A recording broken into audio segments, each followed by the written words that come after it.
안녕하세요. 마철학가 김현숙의 살맛 나는 서재입니다. 음식 독서 365일 매일 낭독. 오늘은 몸편의 네 번째로 내 몸의 긴장을 자유롭게 하는 법, 자세를 바꾸면 인생이 바뀐다를 소개합니다. 그런데 왜 음식 독서에서 자세와 심신통합 소매틱 심리학을 이야기하고 있을까요? 여러분은 음식을 먹을 때 어떤 자세로 드시나요?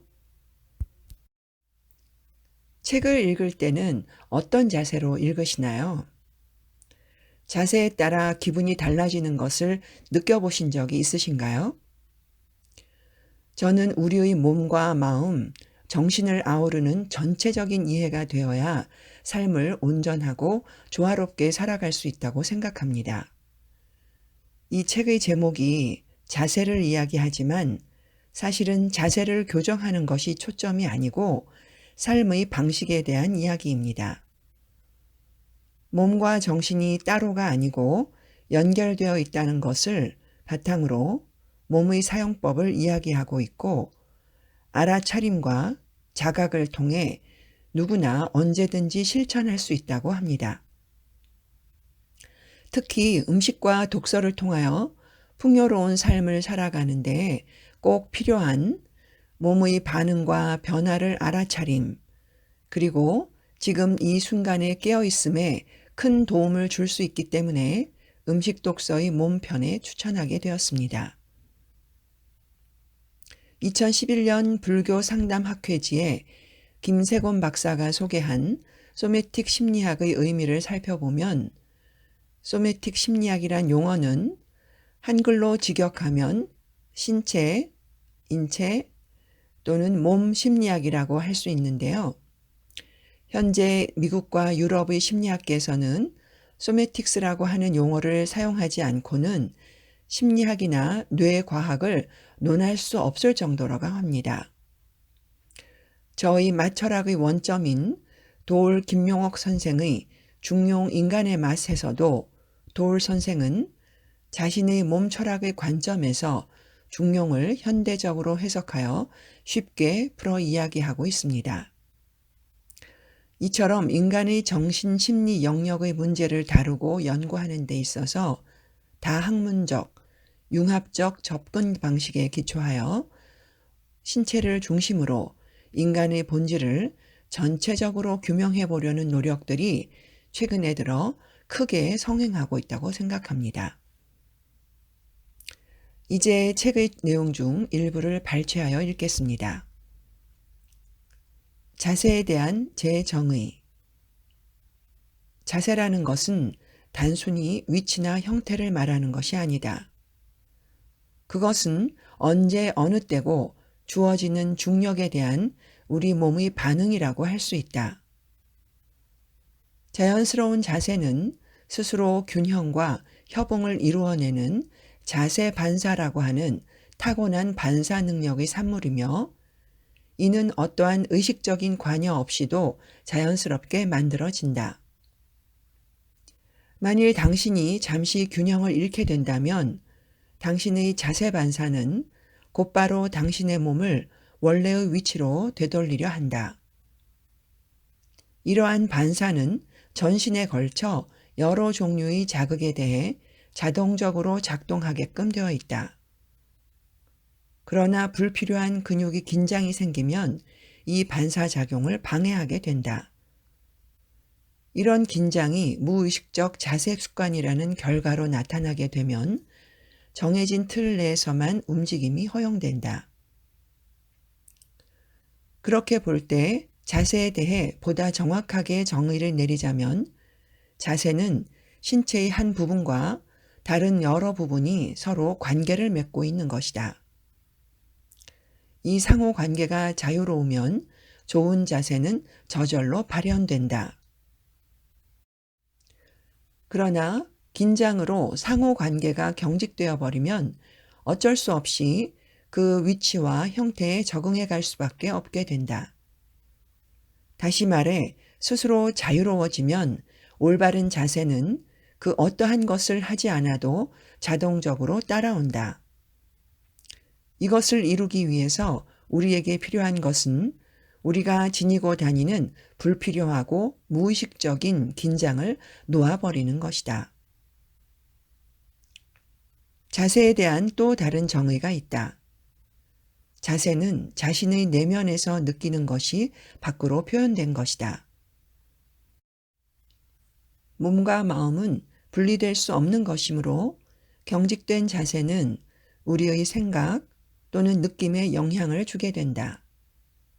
경직된 몸은 고정된 사고와 통증 또는 감정의 억압을 그대로 반영한다. 나쁜 자세는 나쁜 생각의 원인이 되기도 하며 우리의 생각은 신체와 감정의 반응을 일으키기에 충분한 힘이 있다. 자세를 개선하기 위해서는 몸과 마음 그리고 감정을 서로 분리된 것이 아닌 하나로 취급해야 한다. 수천 년 전 그리스의 의사인 히포크라테스는 환자의 정신과 감정 상태를 고려하지 않고서는 신체의 증상을 치료할 수 없다고 했다.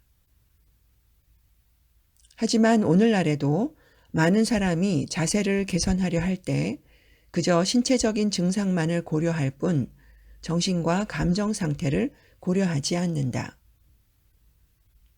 어쩌면 이는 프랑스의 철학자 르네 데카르트의 사상 때문일 수도 있는데 그는 몸과 마음이 서로 다른 것이며 서로 다른 법칙의 지배를 받는다고 주장했다. 그의 이론은 약 400년간 과학계에 지배적인 영향을 미쳤다. 그렇다면 자세 개선은 신체적 조건만이 아니라 우리 존재 전체의 개선을 의미한다고도 볼 수 있다. 그러므로 건강하고 자연스러운 자세를 위해서는 똑바로 앉기를 해야만 한다는 생각을 버리고 나쁜 자세의 원인을 찾아 그것을 제거해야 한다. 나쁜 자세의 가장 큰 원인이 시작된 곳은 학교와 교실이다. 한창 성장기인 10대 초반의 아이들에게 우리는 교육을 핑계로 뭐뭐 해야 해, 뭐 해서는 안 돼, 뭐 안 하면 뭐 안 할 거야 같은 표현을 너무 자주 한다. 그 때문에 아이들은 자율적인 선택을 하지 못하게 되며 그로 인해 마음의 상처를 받는다. 시간이 흘러 학교를 떠날 나이가 되면 아이들은 생각이나 행동이 정형화되고 고정관념이나 비창의적 견해를 갖게 된다. 그리고 그런 경향은 나머지 생애 동안 계속된다. 저명한 철학자이자 교육학자인 존 두이는 알렉산더를 적극 지지하는 사람이었다. 그는 무언가를 바르게 하려고만 하는 사람보다 시행착오를 겪은 사람이 더 많은 것을 배우게 된다고 주장했다. 실수에 대한 두려움이 생기면 호흡은 긴장되고 좋지 않은 자세를 취하게 된다. 우리는 언제부터인가 빨리 하는 것이 잘하는 것보다 훨씬 나은 것이라고 생각하게 되었다. 그리고 무슨 일이든 빨리 해내는 것이 그 일을 즐기는 것보다 중요하다고 느낀다. 그 결과 많은 사람이 일을 즐기지 않게 되었다. 하지만 서둘러서 더 많은 일을 하도록 압력을 받을수록 일의 실수가 더 많아진다. 알렉산더는 인류는 점점 더 목표 지향적이 되어간다. 그럴수록 인간의 자세는 더욱 이상한 방식으로 바뀌어갈 것이다 라고 말했다. 그는 자기의 사용, The Use of the Self에서 삶이 속도의 지배를 받으면 받을수록 인간은 심신분열로 가는 고속열차를 타고 있는 셈이라고 말했다. 자세를 개선하기 위해 우리가 지금 당장 해야 하는 것은 우리가 하고 있는 모든 일에 시간을 조금 더 주는 것이다. 삶은 응급 상황이 아니라는 것을 깨달으면 자세를 개선하는 데 크게 도움이 된다. 삶의 가장 근원적인 요소인 평화와 편안함을 느끼지 못하게 되면 영적인 면에서도 문제가 된다. 스트레스는 우리로 하여금 인간다움이라는 기본적인 느낌조차 느끼지 못하게 하고 우리를 살아있는 기계로 전락하게 한다. 우리는 살면서 얼마나 자주 고요한 순간 속에 머무는 경험을 하고 있는가? 고요한 순간은 우리의 삶을 매우 풍요롭고 만족스럽게 만들 수 있다. 이런 행복감은 스트레스를 없애는 가장 좋은 처방이다. 우리 몸에 배어있던 습관적 반응을 멈추게 되면 우리는 침착해지고 진정한 삶을 위해 시간을 좀 더 할애할 수 있게 된다. 우리가 비로소 고요해질 때 우리의 삶은 온전히 제자리에 있게 된다. 시간을 갖고 일하라. 그것이 성공의 지름길이다. 시간을 갖고 생각하라. 그것이 힘의 원천이다. 시간을 갖고 놀아라. 그것이 영원한 젊음의 비밀이다. 시간을 갖고 독서하라. 그것이 진정한 지식을 얻는 방법이다. 시간을 갖고 친구가 되어라. 그것이 행복으로 가는 길이다. 시간을 갖고 웃어라. 그것이 영혼의 음악이다. 시간을 갖고 사랑하고 사랑받아라. 그렇다. 좋은 자세를 갖기 위한 비결은 다름 아닌 하루하루 살아가는 자기 자신에게 시간의 여유를 주는 것이다. 앉고 서는 것과 같은 단순한 일을 할 때도 잠시 여유를 두고 자신을 바라보며 진행하면 되는 것이다. 한번 시도해보라.